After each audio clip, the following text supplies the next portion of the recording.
আসসালামু আলাইকুম রহমতুল্লাহ।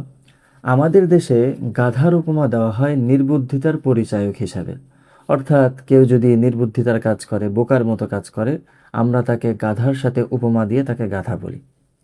আল্লাহ রব্বুল আলামিনও কোরআনে পাকের ভিতরে গাধার একটা উপমা এনেছেন, তবে সেটা আমরা যে উদ্দেশ্যে বলি সেটা নয়।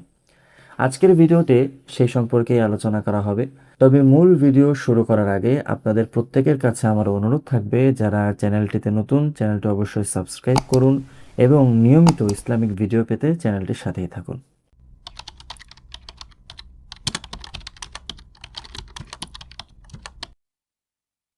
কোরআন অবতীর্ণ হয়েছে মৌলিক 5টি বিষয়ের উপর। 1 নাম্বার হচ্ছে হালাল, অর্থাৎ কোন জিনিসটা বৈধ। 2 নাম্বার হচ্ছে হারাম, অর্থাৎ কোন জিনিসটা অবৈধ। 3 নাম্বার হচ্ছে মহকাম, অর্থাৎ কোরআনের কিছু আয়াত আছে যেগুলোর অর্থ দ্ব্যর্থহীন এবং তার বিধান চিরন্তন।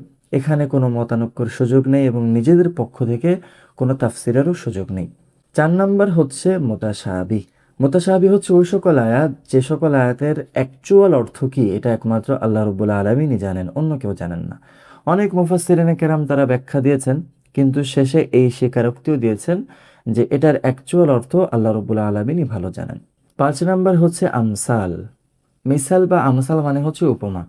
আল্লাহ রাব্বুল আলামিন কোরআনে পাকের মধ্যে নানান জায়গায় বিভিন্ন উপমা ঘটনা এনেছেন মানুষকে উপদেশ দেওয়ার জন্য। আমাদের আজকের আলোচ্য বিষয় এই আমসাল থেকেই। আল্লাহ রাব্বুল আলামিন সূরা লোকমানের 19 নম্বর আয়াতে গাধার একটি উপমা এনেছেন। এটা মূলত লোকমান হাকিমের সেই বিখ্যাত উপদেশগুলোর একটি, যা আল্লাহ রাব্বুল আলামিন এত বেশি পছন্দ করেছিলেন যে কোরআনে তার জায়গা দিয়েছিলেন। তো এর মধ্যে একটি উপদেশ হচ্ছে সূরা লোকমানের 19 নম্বর আয়াতে আল্লাহ রাব্বুল আলামিন বলছেন, আসুন আয়াতটি দেখি। ওয়াকসিদ ফি মাশয়িকা ওয়াগযুজ মিন সাওতিক ইন্না আনকারাল আসওয়াতি লাসাউতুল হামির। আর তুমি হাঁটার ক্ষেত্রে মধ্যম পন্থা অবলম্বন করো এবং কথা বলার ক্ষেত্রে নিম্ন স্বরে কথা বলো। নিশ্চয়ই সবচেয়ে অপছন্দনীয় আওয়াজ হচ্ছে গাধার ডাক।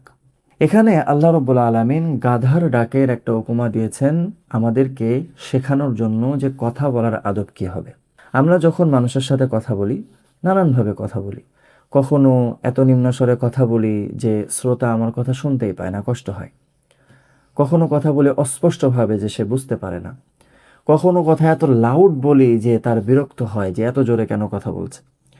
কখনো আবার টোন উঁচু করে, গলা উঁচু করে কথা বলি নিজের প্রভাব বিস্তার করার জন্য। তো আল্লাহ রাব্বুল আলামিন আমাদেরকে বলছেন যে আমরা কথা তো অনেকভাবে বলে থাকি, এটার মধ্যে আদব অনুযায়ী কথা বলার সিস্টেমটা কি হবে। তো আল্লাহ রাব্বুল আলামিন বলছেন, ওয়াগযুজ মিন সাওতিক, তুমি কথা বলার ক্ষেত্রে নিম্ন স্বরে কথা বলো, অর্থাৎ এতটুকু আওয়াজে কথা বলো যা শ্রোতা খুব সুন্দরভাবে শুনতে পায়। এত জোরে কথা বলা যাবে না যেটা কানে বাজে, আবার এমন জোরেও কথা বলা যাবে না যেটা অহংকার প্রকাশ করে। এরপর আল্লাহ রাব্বুল আলামিন জোরে কথা বলার সাথে একটা উপমা পেশ করেছেন, যে যারা মনে করে জোরে কথা বলা মানে নিজের প্রভাব খাটানো, যারা মনে করে যে আমি জোরে কথা বলতে পারলাম মানে অন্যকে চুপ করিয়ে দিলাম, তাদের জন্য আল্লাহ রাব্বুল আলামিন একটু উপমা দিয়েছেন, ইন্না আনকারাল আসওয়াতি লাসাউতুল হামির। নিশ্চয়ই সবচেয়ে শ্রুতিকটু আওয়াজ হচ্ছে গাধার ডাক। আপনারা ইউটিউবে সার্চ করে দেখবেন গাধার ডাক কেমন হয়। এটা শুনতে খুবই বিকট এবং কর্কশ, যা শুনলে কানে অনেক বাজে, শুনতে ইচ্ছা করে না। তা আল্লাহ রাব্বুল আলামিন আমাদেরকে এই উপমা দিয়ে বোঝাচ্ছেন যে আমি লাউডলি কথা বললাম এই উদ্দেশ্যে যে আমার আওয়াজের টোনে সবার আওয়াজ বন্ধ হয়ে যাবে, অহংকার করে আমি এটা করলাম, অথচ আমি তো একটা গাধার মতো কাজ করলাম। আমি কথা বলার ক্ষেত্রে আদব বজায় রাখলাম না। হাদিসের ভিতরে আসছে, রাসূলুল্লাহ সাল্লাল্লাহু আলাইহি ওয়াসাল্লাম ইরশাদ করেছেন যে মন্দ উপমা এটা মুমিনের যোগ্য নয়। অর্থাৎ আল্লাহ রাব্বুল আলামিন কোরআনে পাকের ভিতরে আমাদেরকে আদব শিক্ষা দেওয়ার জন্য অনেক উপমা পেশ করেছেন, কিন্তু আমি যদি মুমিন হই তাহলে আমাকে বুঝতে হবে যে ওই উপমার মেস্তাক যেন আমি হয়ে না যাই, ওই উপমাটা যেন আমার জন্য হয়ে না যায়। সেখান থেকে আমাকে শিক্ষা গ্রহণ করে ভালো হয়ে চলতে হবে।